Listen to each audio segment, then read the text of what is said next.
جب بھارتیہ جنتا پارٹی اور راشٹریہ سوائم سیوک سنگھ کے انتہا پسند جو ہیں وہ اس بات پہ کامل یقین رکھتے ہیں کہ انہوں نے آگے بڑھنا ہے اور اسی میں ان کی وجہ ہے، اسی میں ان کی فتح ہے۔ ہندوستان اور کشمیر کے رشتے اٹوٹ اور اٹل ہیں اور ان کو دنیا کی کوئی طاقت نہیں توڑ سکتی۔ آپ اگر کہیں کہ آپ صرف چین اور روس اور ترکی کے اوپر تکیہ کریں گے تو اس طریقے سے آپ کامیاب نہیں ہوں گے، تو کہ چین ہو، ہندوستان ہو، جاپان ہو، وہ ملٹی ڈائمینشنل پالیسی جو ہے اس کو پرسیو کر رہے ہیں، وہی ہمیں بھی کرنا چاہیے۔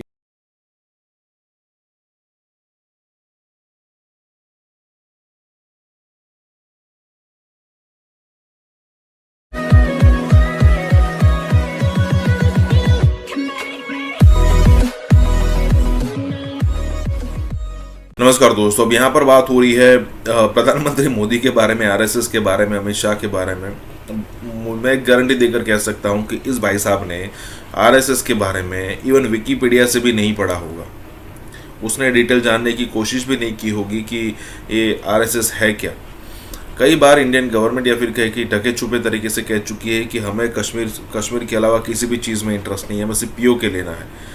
लेकिन यहाँ पर उनकी तरफ से हमेशा हेड मॉन्गरिंग की जाती है या फिर पाकिस्तानी जनता को डराने की ये सिचुएशन क्रिएट की जाती है कि भाई इंडिया जो है ना वो सबसे पहले पीओके लेगा, उसके बाद गिलगित बाल्टिस्तान लेगा, उसके बाद सियालकोट लेगा, उसके बाद लाहौर लेगा, उसके बाद सब कुछ हड़प करेगा।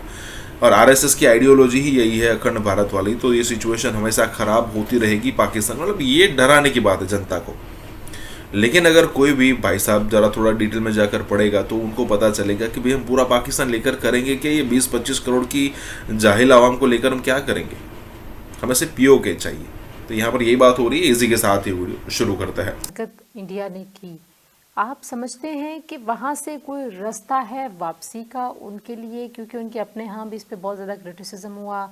हम ये समझते हैं कि उन्होंने एक अपॉर्चुनिटी हम सबको भी दे दी कि हम पूरी दुनिया में इस मामले पे दोबारा से बात शुरू हो गई।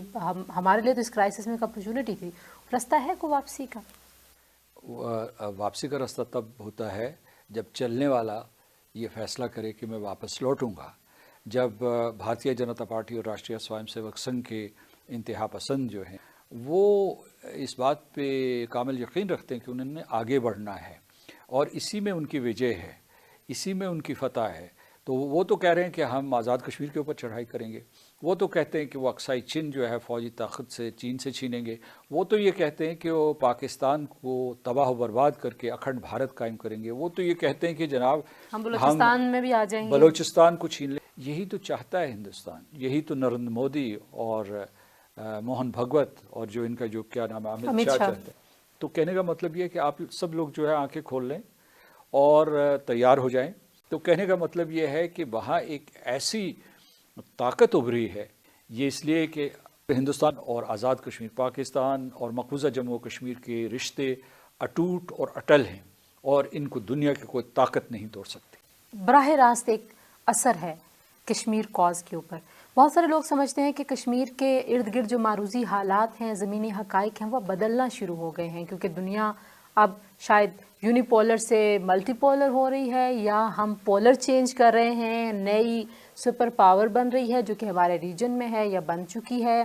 ये सारे इफ़ एंड बट्स के साथ अमेरिका में नए सदर के आने से और इस बदलती हुई सारी सूरत हाल से कश्मीर कॉज, कश्मीर इशू कितना मुतासर होता है? अच्छा असर होगा, बुरा असर होगा? इससे पहले कि मैं आपके सवाल का जवाब दूं, मैं ये आपको बताऊं कि जब सर्द जंग ख़त्म हुई तो उसके बाद जो है शायद एक दिहाई के लिए जो अमेरिका है वो यूनिपोलर जो निज़ाम था उसका कायद था। लेकिन उसके बाद मल्टीपोलैरिटी आना शुरू हो गई। मैं मिसाल के तौर पर बताता हूँ कि उसके बाद चीन उभर रहा था।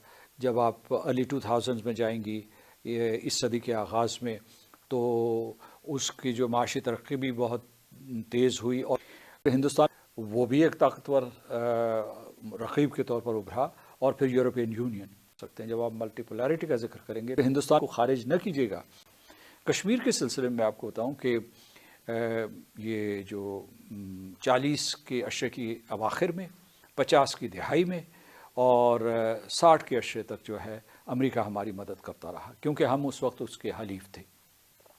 लेकिन उसके बाद जो है अमेरिका ने ہندوستان اور پاکستان کے درمیان تعلقات میں ایک توازن پیدا کیا، اور 1995 کے بعد اس کا جھکاؤ واضح طور پر ہندوستان کی طرف ہو گیا، اور ہندوستان نے بھی ایسا پروپیگنڈا کیا، اس نے ساری دنیا میں تمام کیپٹلز کو یہ باور کروا دیا کہ یہ دو طرفہ معاملہ ہے، یہ اسلام آباد اور دلی کا معاملہ ہے، اس کا واشنگٹن سے کوئی تعلق نہیں ہے، اس کا جنیوا یا نیو یارک سے کوئی تعلق نہیں ہے، یعنی ملٹی لیٹرل ڈپلومیسی جو ہے اس کے ذریعے اس مسئلے کو حل نہیں کیا جا سکتا، اور کسی تیسری قوت کی مصالحانہ کارروائیوں سے کوئی اس مسئلے کو حل نہیں کیا جا سکتا، یا ثالثی کے ذریعے۔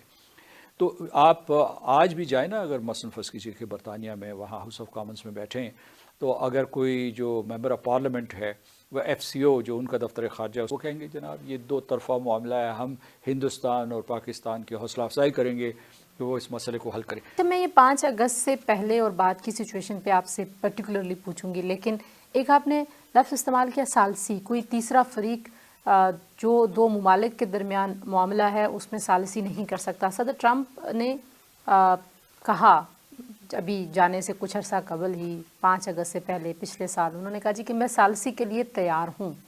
آپ کو لگتا ہے کہ اب بڑھا سکیں